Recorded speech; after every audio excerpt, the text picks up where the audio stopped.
और भाई क्या हाल है? ठीक है भाई। और भाई क्या हाल है? ठीक भाई। और भाई क्या हाल है? हाल पूछा है तो सुन भी लो। अच्छा, अरे डरा दिया भाई आपने तो। अभी काम पे जा रहा हूँ, कल सुन लूंगा। कल का हाल कल सुनाऊंगा, आज का हाल अभी सुन लो। अरे ठीक होगा भाई, सबका ठीक होता है। मेरा हाल तो ठीक नहीं है। अरे तो मैं क्या करूं? तो पूछा क्यों? अरे भाई ये सवाल नहीं होता, ये हाय के जैसा होता है। जैसा कि मैंने आपको किया हाय, आपने बोला हाय। मैंने पूछा आप कैसे हो तो आपने बोला आप कैसे हो। बात खत्म, फिनिश। ऐसे कैसे फिनिश? अच्छा एक काम करो, आप मुझसे पूछो क्या हाल है। क्या हाल है? मैं ठीक। खाओ माँ कसम।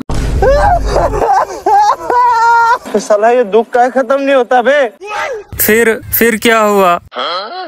फिर उसकी शादी हो गई। शादी से पहले उसने कॉल की थी? हाँ की थी। क्या बोला था उसने? उसने बोला क्या हाल है। तुमने क्या बोला? मैंने बोला ठीक।